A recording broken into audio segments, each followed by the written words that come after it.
Welcome everybody. Good midday, good morning, or good afternoon, depending on where you are. As Mike said, today we're going to discuss JDA's E3 offering versus the JDA SCPO platform and what might be good decisions for your company along that path.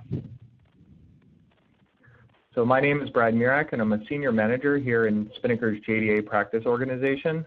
And I have spent my consulting tenure implementing advanced planning solutions, business processes, segmentation strategies, and project managing, working across many of the verticals, including retail, distribution, and manufacturing. As well, on the line, and our primary speaker today is going to be Jeff Keyser. Jeff, you want to introduce yourself? Yeah, I'm Jeff Keyser. I've been working in the JDA E3 and Manugistics SCPO space for well over 25 years. Started out as a E3 user, then came to JDA, and then kind of made the transition to SCPO, which many E3 customers are contemplating. And I've had significant experience working with retailers, manufacturers, and government agencies. Okay, my name is Barbara Hammond, and I'm a consulting director in Spinnaker's Supply Chain Planning Solutions practice. I am focused on developing Spinnaker's adoption services portfolio, which includes organizational change management and education and enablement. All right, thank you. So our goal today is to answer the questions such as, should your organization consider making a move from the advanced replenishment platforms of E3, whether it's advanced store replenishment or advanced warehousing replenishment, to JDA's SCPO platform offering of JDA demand and fulfillment with order optimization. If we pursue this path, what do we stand to gain by undertaking this? As well, is there items that we stand to be confronted with or lose on? So we're going to proceed through this content by starting with some of today's environmental and business challenges, and then possible paths that you can go through both within the E3 foundation as well as the SCPO path. And then we'll dive into the deeper details behind the SCPO solution, migrating to it, organizational impacts before we wrap up. All right, today's business climate is much more volatile than it's been in the past. Customers have a lot more choice, they're more demanding, they're much less patient, and it's difficult to operate effectively in this environment because we have a lot more volatile interactions with customers than before. And we have a lot more choice, so it's kind of hard to see how they're going to be, where they're going to go with their sales or their purchases. And that makes them much more demanding than they were in before. They're more enabled and much less tolerant to waiting and things that they have in the past.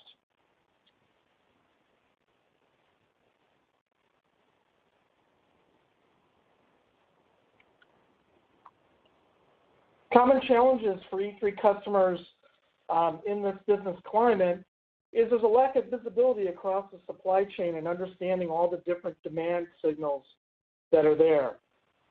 Customers can buy in stores, they can buy online, and that's very different from how things were 10 or 15 years ago, where primarily customers bought in stores.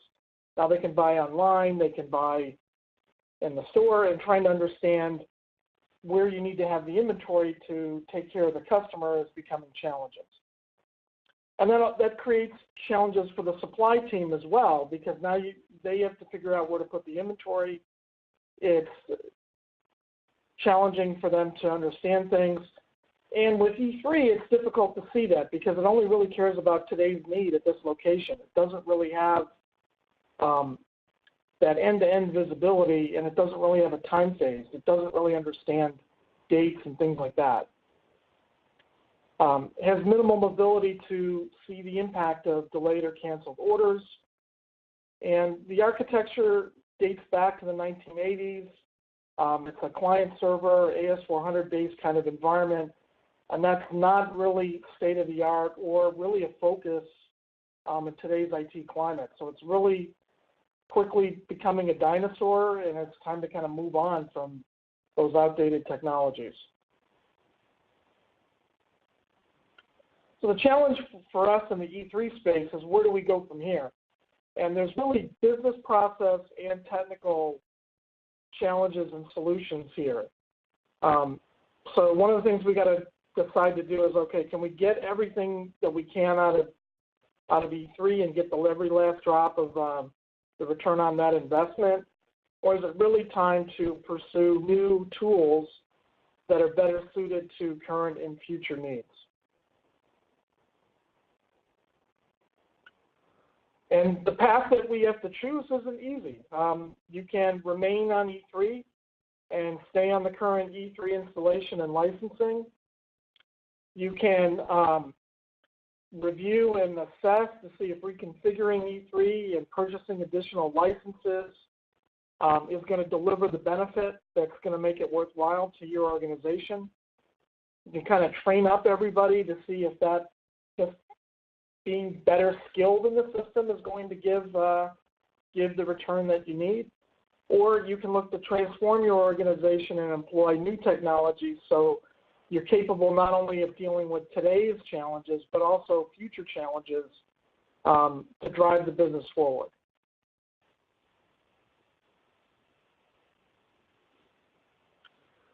Whatever path you choose, Spinnaker is here to help. We can help you get the most out of your existing E3 install, or we can also help you migrate to JDA SCPO demand and fulfillment and order optimization.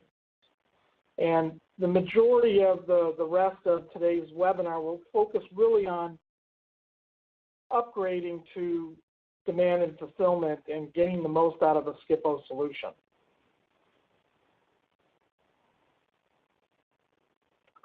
So moving to SCPO, what are your options? How do you go about doing it, and what are you going to gain is kind of what we're going to get into on this next set of slides. So there's really two main options when upgrading to SCPO that you can pursue. One, you can go the hybrid migration, which really means replacing E3's forecasting engine with JDA demand. So you kind of have a hybrid kind of thing as you'll forecast in JDA demand, but the buying and replenishment is still done in E3. Or you can do a full migration and system replacement where JDA demand would be the forecasting engine and JDA fulfillment and order optimization would be used for buying and replenishment.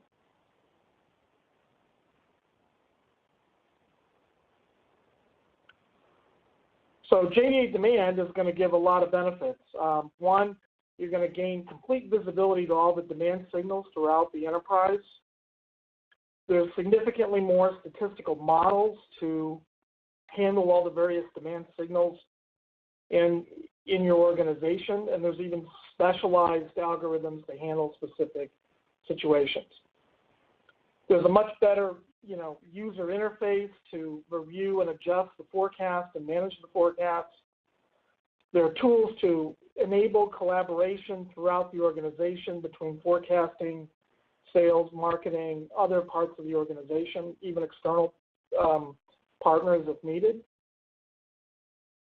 Easy ways for the users to review historical performance, and also there's methods to save off the historical performance, which is very much lacking in the current E3 tool right now.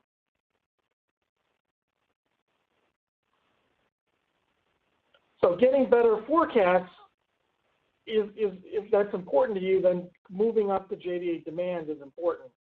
Not all the products sell the same, so having multiple algorithms to deal with these different products is important. The three algorithms that are primarily available in ASR, AWR, the E3 ones, really all perform kind of the same. There's really kind of a one-size-fits-all. So here in JDA demand, we have a whole bunch of algorithms that we can use. Not only that, they have a lot of extra tuning parameters that allow you to really fine-tune the forecast and get a really good forecast out of a JDA demand tool. So I kind of think about it as like if you had a car. If you're in ASR or AWR, it's kind of like having a car that only has a couple of gears. It's really hard to get up to speed if you can't get out of second gear. So again, having more gears and allows you to do things more efficiently and more effectively. And when it comes to forecasting, that usually means more algorithms with more capabilities. So one might be concerned that I already have limited resources within my organization, and if you're adding more ways for me to do a forecast and more statistical models, is that just going to create more headache? And there we'll just leave you with the tidbit that no, JDA has thought through this, and they actually do provide an assistive tool to help you go through the demand history, and then it proposes to you what of these various forecasting models and parameters are most appropriate for each of your products, and therefore help you pick, the appropriate speed or the appropriate gear for what you have to push forward with. Another advantage of using JDA demand forecasting is setting up forecasting hierarchies. Kind of the example I have on this slide is a product-based hierarchy. Where at the bottom we have item or SKU, and then we have style. We go up to subclass, class, and then subdepartment. One of the things that the demand planner can do is they can make changes at any level of those hierarchies, and then push the change up or down as needed. So if I was working in apparel, let's say, I could go to the style level and I could make changes at the style level and then push those down to all the items, which would be the sizes and colors underneath it. So instead of having to go and touch every item location, which is what I would have to do in ASR or AWR, now I could just go to one place and make that change. Also, if there are particular items that sell really, really well at the lower level, or they're unique at that level, you can make changes at that low level and roll that up. And there's an example here of doing that like for motor oil on the slide. Again, the hierarchies enable the demand planner to be more efficient, and also you're able to forecast at levels where it really makes sense to get the most out of the forecasting engine or algorithm.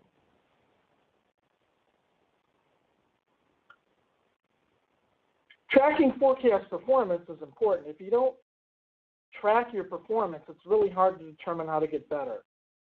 And one of the things that's important with forecasting is tying it to how long it takes to get product. So if I can get product in 1 or 2 weeks, like if it's a local supplier, yeah, I probably want to see what my forecast was a couple weeks ago when I placed the order to kind of line that up. But what if I have something that takes significantly longer to get?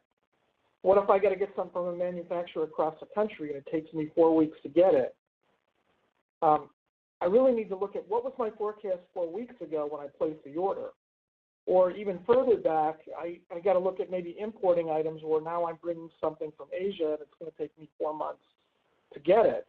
I've committed to that inventory 4 months ago. So what was the quality of the forecast then is when the inventory was committed to, and look at the accuracy then, and then look to figure out, okay, did we really have all the information that we needed then or not, and then look to fix the forecast.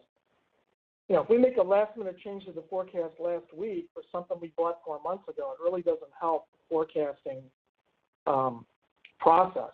There's really no way to improve it. Last-minute changes really don't help when you've already really committed to the product. So again, the better information we have and the better information we can use is what we need to focus on. And measuring that means when we're committing to the inventory. Another way that these lead times and this lagged performance evaluation can come in handy is now that we're working on tighter and tighter ships within our inventory positions and our communications, it allows us to capture the forecast and measure the reliability of that forecast based on different processes and interaction points.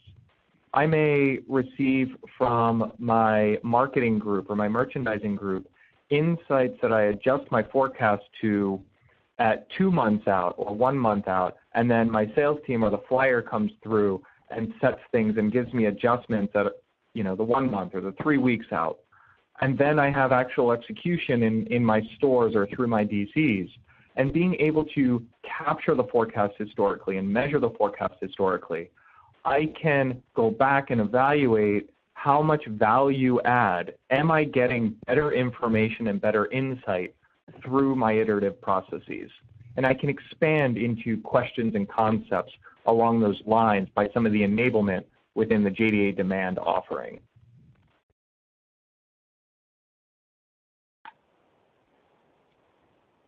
Moving on to fulfillment, adding that in there is going to bring the same order review workflow that users are used to in ASR. Order optimization is really bringing the E3 functionality into fulfillment. And that's going to bring also, in addition to the same kind of style of review, the to-do menu, those kind of things that users are used to in an E3 environment.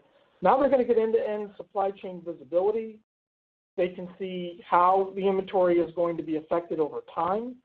Not only can they see today's today's requirements, they can see what they're going to need for tomorrow or next week, and they can start to do what-if scenario modeling. If they can also, if they're notified there's an order is going to be late or something like that, they can see how that affects the inventory and how that has that domino effect throughout the supply chain. They're able to see what that effect is going to be. So this is a good example of kind of illustrating the difference in how the systems kind of look at requirements. In the very lower left-hand corner, we have kind of ASR, AWR, which really just looks at one replenishment cycle at a time. So that kind of ties up looking at the top illustration where we have what you would see in fulfillment and order op, is we would see several of these order cycles through the timeline, and then we'd be able to see how the inventory would be through there. So we can see when the receipts are going to happen, what the on-hands will be. We'll be able to see if we dip into safety stock and things like that and understand what the requirements are over time. That's just part of looking at the tool and operating in a time-phased requirement. So that's just a standard view where in ASR, AWR, if you wanted to see projections further out, you'd have to go run a projection and look at it separately. It's not part of the order calculation. It's a separate kind of bolt-on module that kind of does it. So it's really not inherent to how the ordering and the requirements are done.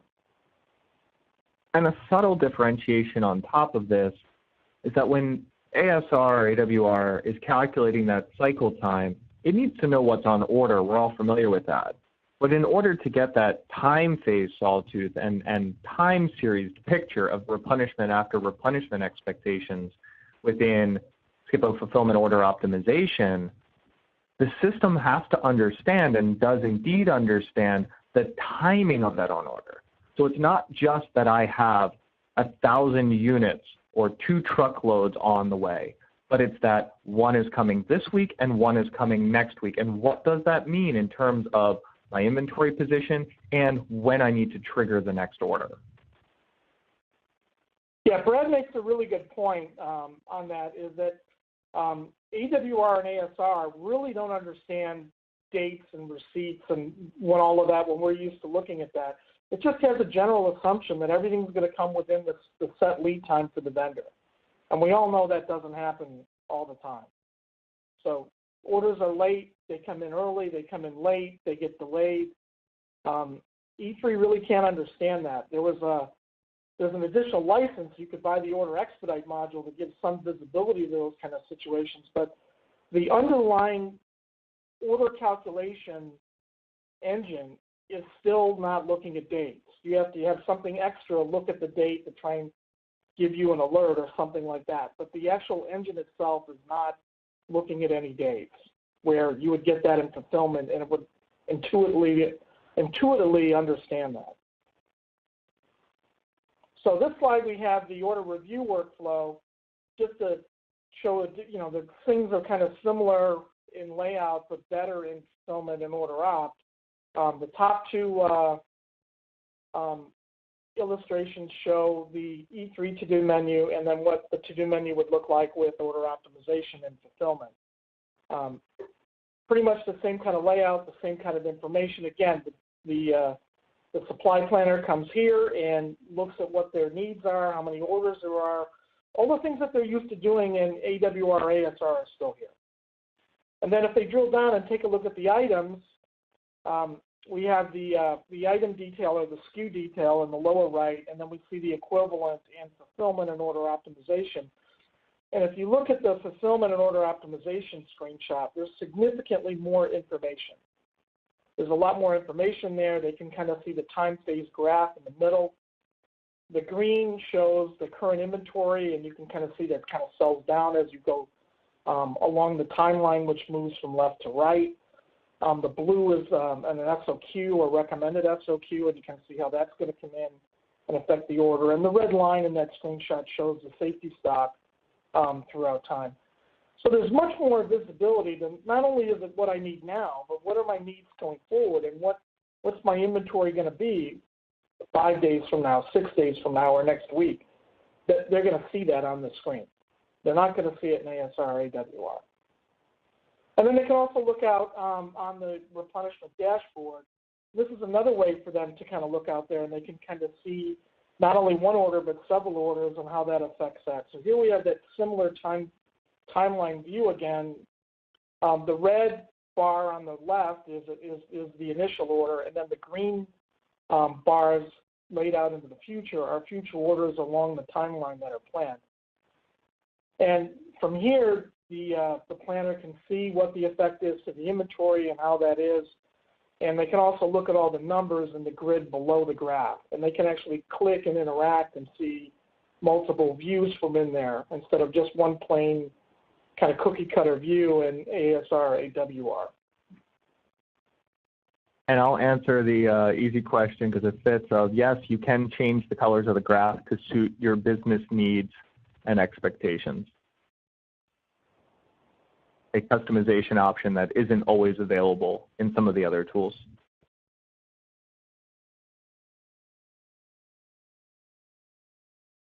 And kind of related to that, seeing what's important is really critical to taking care of customers and getting the most out of the application.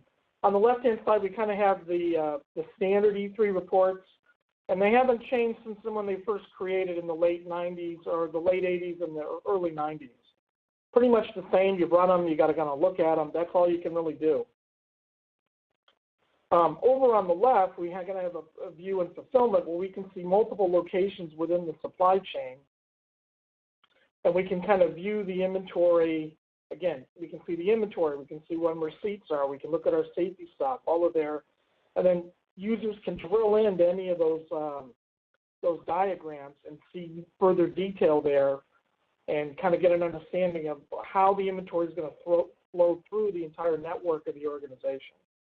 Much more interactive, much more informational driven than what users can see in ASR or AWR. And I want to reemphasize a point that Jeff just made there. Of even where I had that enhanced SKU detail within the order workflow, I was still looking at the specific SKU and what its behavior was. I have additional workbenches now within SCPO Fulfillment Order Optimization. This particular one in the upper right is called Replenishment Workbench, where I can define a hierarchy, and then I have visualizations, not just data charts, that show me what does my aggregate family look like, or what's my style code look like, and then below that I can see visualizations and spot graphs of each SKU, whether it's at different stores or different warehouses or different products of the same family, however I define my hierarchy, and I can visually glance at them to understand, am I healthy or am I not? If I quickly glance, my bottom left chart goes below the 0 line. I can drill into that straight from this screen, double click in, blow that graph up, get the data grid below it, and start to try to figure out what's going on. That is a huge change from a static one-dimensional report.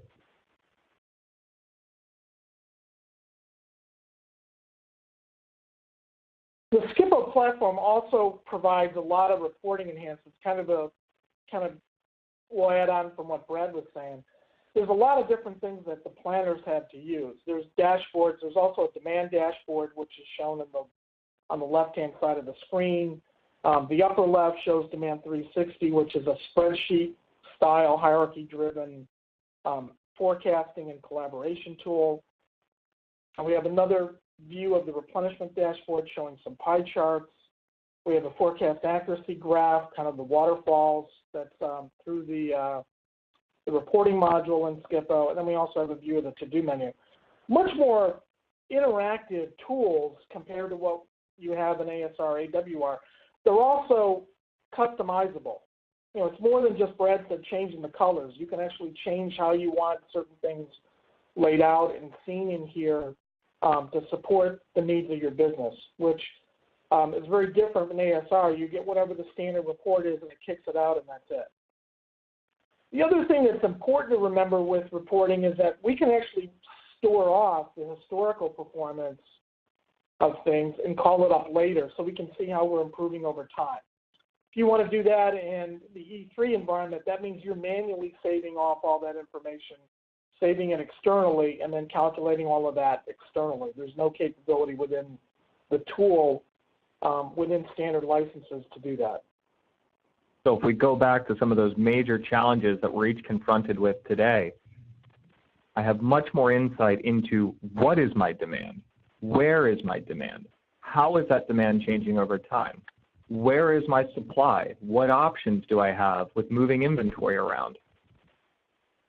All of those are much more enabled if I go down the SCPO path of the JDA software offering.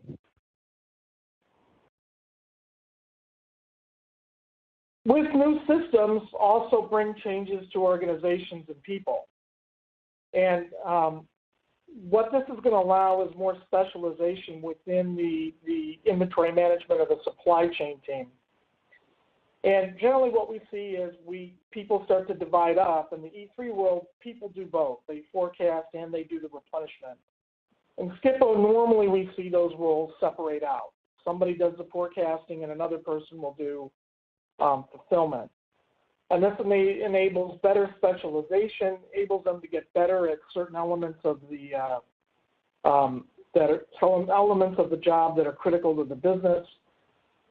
And that's important. It helps people provide better value to the organization.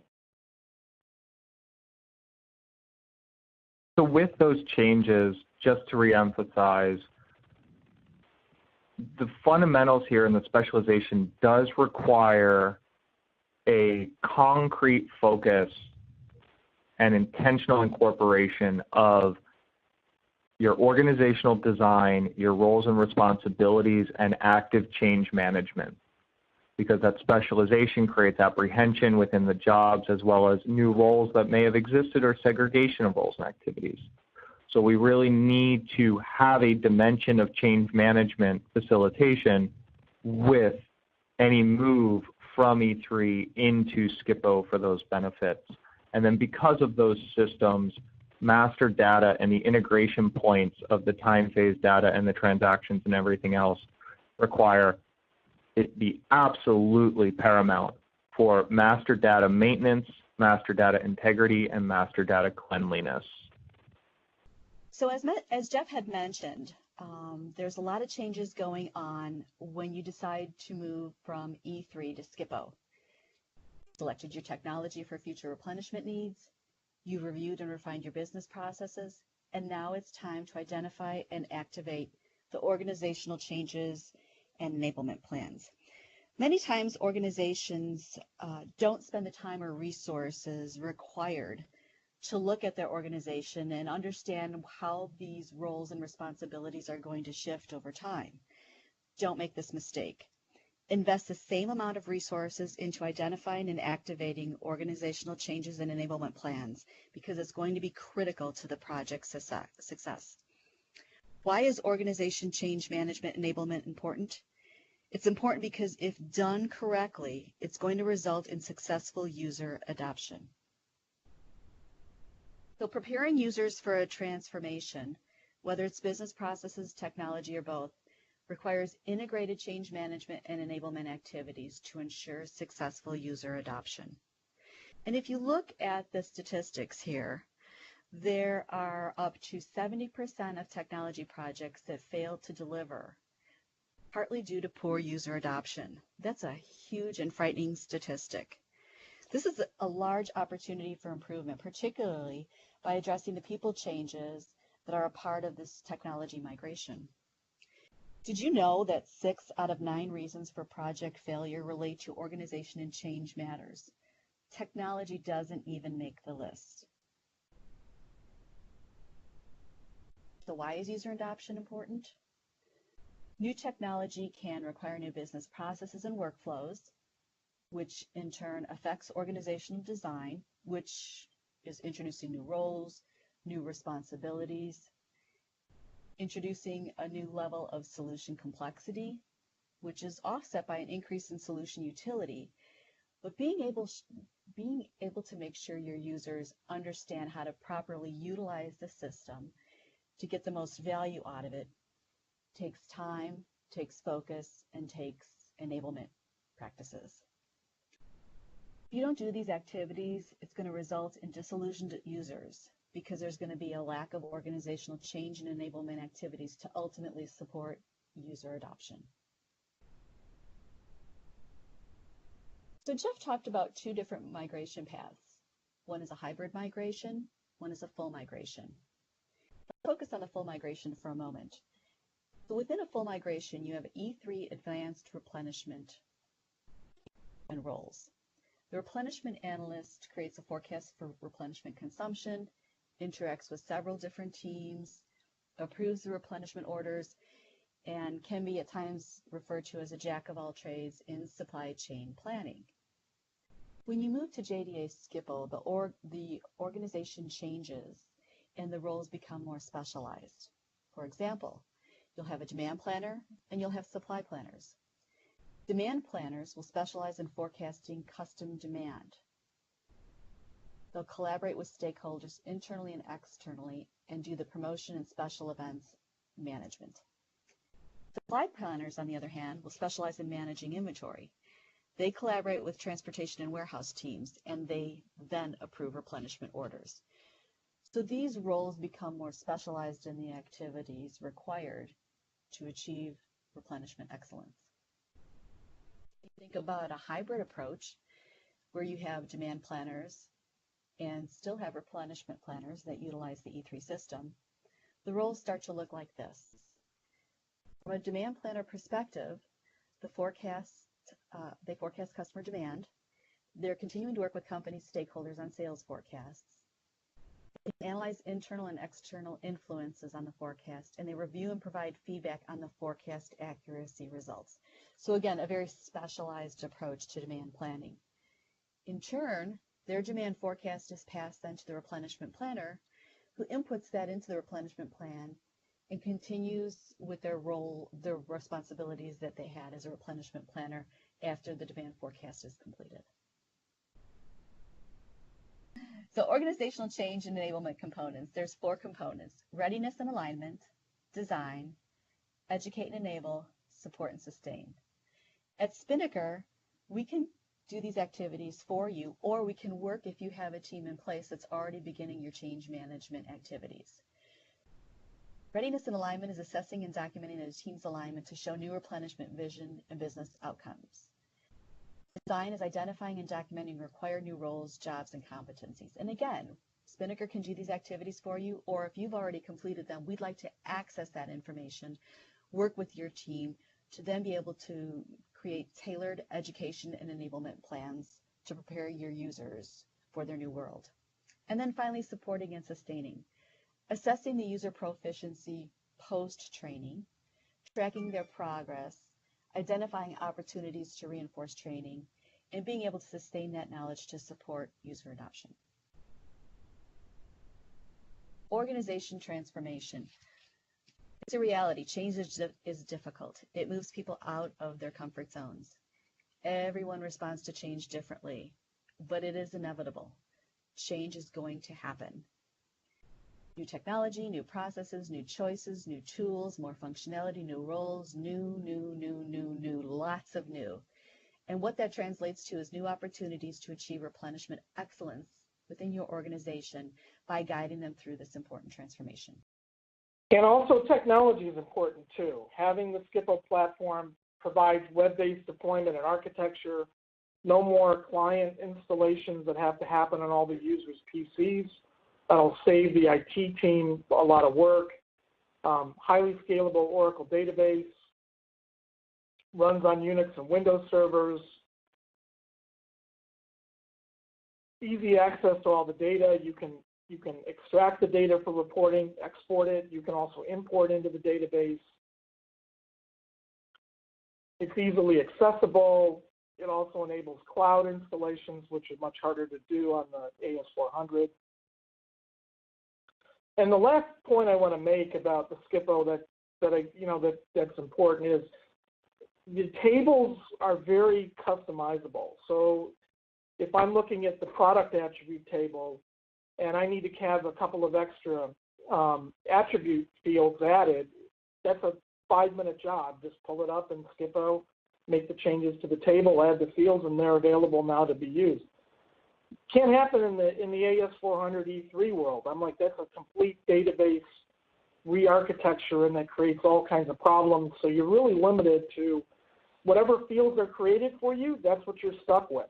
There's really no ability to go back and expand certain tables and make them larger to accommodate additional data elements that you need to run your business. And so that flexibility is critical. As a business manager, the scalability, the architecture dimensions are fantastic from an IT and a technology support. But from the business, that ability to add a table or add attributes to the system as I see fit, to have my sales hierarchy or my product hierarchy in the system for filtering or selecting or extraction for BI and reporting. A platform that can easily be connected to and seen to understand the data and extracted for those reports, and isn't such a dark or confined space. Those are big when I have to answer those hard-pressed questions from an organizational perspective. And then coming on to the platform, the SCPO platform being such a strong foundation has over 30 other modules that all sit on the same framework. So as my business expands either through M&A or through product diversification, or I expand vertically or horizontally, there are other modules that easily attach and can leverage much of the same master data and structures, and I'm not building all of these isolated systems that have to talk and interact with each other. Instead, they're all leveraging the same underpinnings. And the links to all those systems are already there. It's not like you have to build them or anything, where it's just much easier to handle. So in summary, comparing the two, E3, AWR, ASR, we have limited forecasting options. It's pretty much today's order only in terms of how it looks. If you want to add additional features to handle certain things like multi-tier, order expedite, things like that, those are usually additional licenses. So if you need those capabilities, even if you want to stay on E3 or you want to stay there, you're still going to have to pay additional license if you want those capabilities if it's available. You also have the outdated architecture issues on the 400. Again, moving to SCPO, much more forecasting options and capabilities, hierarchy-based forecasting. We have the whole time phase looking at how we replenish, how we forecast. It just enables better planning. That's really the thing, is you're getting less reactivity in AWR and ASR to plan and be more anticipating of what's going to happen. And again, we get the current state-of-the-art architecture and the focus of JDA, which is what they're investing in right now, and that's going to enable you to have a solution that's going to not only handle today's needs, but it's going to grow with you into the future. So you're going to get a robust multi-echelon inventory replenishment solution to handle your needs. So as the head of an organization, my 3 bullets from this would be I should be able to drive a better forecast because I have more options that are much more intelligent. I can see my supply chain end to end in a collective picture and drill where I need to. And then my supply chain picture is time phased for me to understand what's happening tomorrow, not just what is happening today.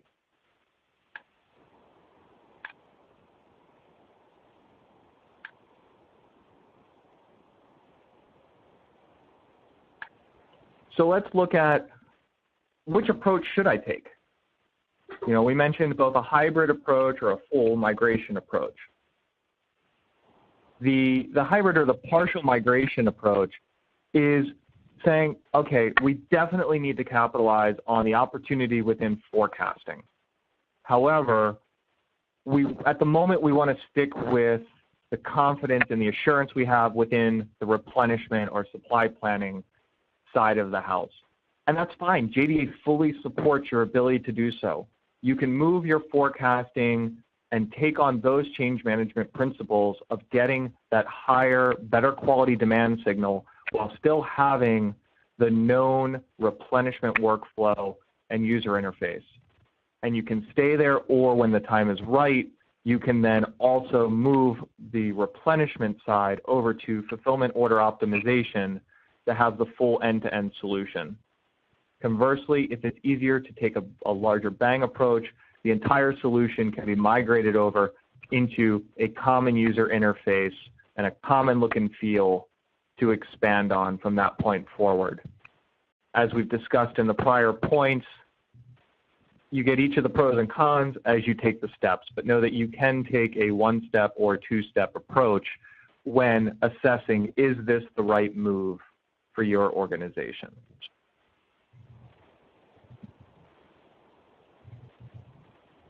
And with that, I'd like to thank you all for attending today's webinar on E3 Advanced Replenishment and JDA SCPO and whether it might be a great move for your company.